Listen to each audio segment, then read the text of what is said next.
বর্তমান সময়ে যে কোনো জায়গাতেই ইংরেজিতে কথা বলতে হয়। স্কুল, কলেজ বা চাকরির ইন্টারভিউ দিতে গেলে বেশিরভাগ ক্ষেত্রে ইংরেজিতে প্রশ্ন জিজ্ঞেস করা হয়। এক্ষেত্রে ইংরেজি ভালো করে বলতে না জানা লোকেরা প্রচুর সমস্যার সম্মুখীন হতে লাগে এবং তাই আত্মবিশ্বাসের সাথে কথা বলাটা অসম্ভব হয়ে দাঁড়ায়। তাই আমাদের প্রত্যেকের প্রথমে কিছু সহজ সরল উপায়গুলো ব্যবহার করে ইংরেজি শেখার চেষ্টা করা দরকার, যাতে প্রয়োজন হলে আত্মবিশ্বাসের সাথে ইংরেজিতে কথা বলা যেতে পারে। আজকের ভিডিওতে বলা সহজে ইংরেজি শেখার উপায়গুলোর মাধ্যমে আপনার মধ্যে ভালো রকমের ইংরেজির জ্ঞান তৈরি হতে শুরু করবে। আমরা একে একে সেগুলো সম্পর্কে জেনে নিই। প্রথমে আমরা যেটা নিয়ে কথা বলবো সেটা হচ্ছে ইংরেজি সিনেমা আর রেডিও নিউজ পেপার।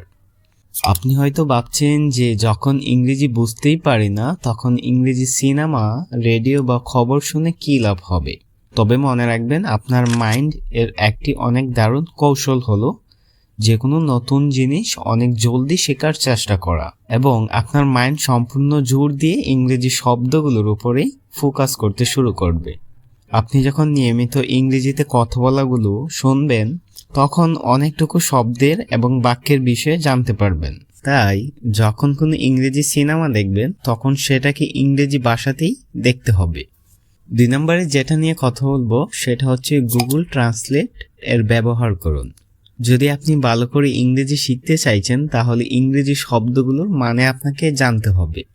এক্ষেত্রে আপনার গুগল ট্রান্সলেটের ব্যবহার করাটা অনেক জরুরি এবং লাভজনক। গুগল ট্রান্সলেট এর মাধ্যমে আপনার যে কোনো ইংরেজি শব্দের বাংলা মানে নিমিষের মধ্যেই জেনে নিতে পারবেন।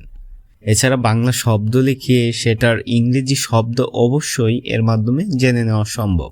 আপনার নিজের মোবাইলে গুগল ট্রান্সলেট অ্যাপ ব্যবহার করতে পারেন, আর না হলে সরাসরি মোবাইল বা কম্পিউটারে ওয়েব ব্রাউজারে গিয়ে translate.google.com এর সাইটে গিয়ে এই অনলাইন ট্রান্সলেট টুল ব্যবহার করতে পারবেন। নিয়মিত গুগল ট্রান্সলেট টুল ব্যবহার করে আপনারা অনেক তাড়াতাড়ি প্রচুর ইংরেজি শব্দ এবং বাক্যের বিষয়ে জেনে ও শিখে নিতে পারবেন। 3 নম্বরে যেটা নিয়ে কথা বলবো, ইউটিউবের সাহায্য নিন। আজ ইন্টারনেটের ব্যবহার এবং জনপ্রিয়তা প্রচুর পরিমাণে বৃদ্ধি হওয়ার মূল কারণ হলো ইন্টারনেটের মাধ্যমে যে কোনো জিনিস ঘরে বসে শিখে নেওয়া সম্ভব। আর যখন কথা বলা হয় ভিডিও দেখে দেখে শিক্ষা গ্রহণ করার, তখন ইউটিউবের গুরুত্ব কিন্তু অনেক বেশি রয়েছে। আপনি যে কোনো জিনিস শিখতে চাইলে বা কোর্স করতে চাইলে ইউটিউবের মধ্যে গিয়ে ভিডিও দেখে দেখে শিখতে পারবেন। যে কোনো বিষয়ে আলাদা ব্যক্তিদের বানানো হাজার হাজার ফ্রি ভিডিওগুলো পাবেন, যেগুলোর মাধ্যমে ঘরে বসে যে কোনো জিনিস শিখে নেওয়াটা আজ অনেকটাই সহজ ব্যাপার। আপনার ইউটিউবের ওয়েবসাইটে গিয়ে ইংরেজি শেখার সহজ উপায় লিখে সার্চ দিলে প্রচুর টিউটোরিয়াল পেয়ে যাবেন। এতে ঘরে বসে বসে ইন্টারনেট এবং ইউটিউবের মাধ্যমে আপনি সুবিধাজনকভাবে ইংরেজি বলা এবং ইংরেজিতে লেখা শিখতে পারবেন। 4 নম্বরে যেটা নিয়ে কথা বলবো, নিজের সাথে ইংরেজি বলতে চেষ্টা করুন। আমরা যখন নতুন নতুন ইংরেজিতে কথা বলে শিখে থাকি তখন অন্যের সাথে ইংরেজিতে কথা বলতে আমাদের প্রচুর লজ্জা ভাব হয়ে থাকে। কি জানি আমি সেটা বলছি, সেটা ভুল হলো নাকি ইত্যাদি বিভিন্ন ধরনের কথা আমাদের মাথায় ঘুরতে থাকে। আর এটা একেবারেই সত্যি যে আমরা যখন কিছু কথা, বাক্য বা শব্দ একাধিকভাবে শুনে থাকি তখন সেটা ভালো করে আমরা মনে রাখতে পারি। আর তাই ইংরেজি শেখার ক্ষেত্রে আপনাকে নিজেকে নিজের বন্ধু বানাতে হবে এবং নিজের সাথেই ইংরেজি বলার চর্চা করতে হবে। যখন আপনি নিজের সাথেই ইংরেজিতে কথা বলবেন তখন নিজের ভুলগুলো সহজেই ধরতে পারবেন এবং এতে কোনো ধরনের লজ্জার ব্যাপার থাকছে না।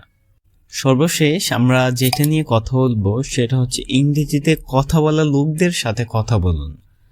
কিছুদিন নিজের সাথে ইংরেজিতে কথা বলার চর্চা করার পর যখন কিছুটা জ্ঞান আপনার হয়ে যাবে তখন ধীরে ধীরে আপনার বন্ধু বান্ধব এবং শিক্ষিত ব্যক্তিদের সাথে ইংরেজিতে কথা বলার চেষ্টা করতে হবে।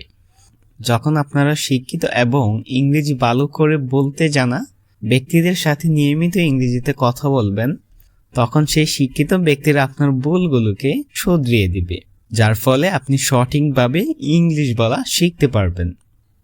আশা করছি আপনারা সকলেই এই উপায়গুলো ফলো করবেন আই হোপ ইংরেজিতে কিছুটা হলেও আপনারা একটু জ্ঞান লাভ করতে পারবেন। সর্বশেষে একটা কথা বলবো, আপনি যদি ইংরেজিতে অ্যাডভান্স লেভেলের কথা বলতে চান তাদেরকে অবশ্যই গ্রামারের উপর নজর দিতে হবে।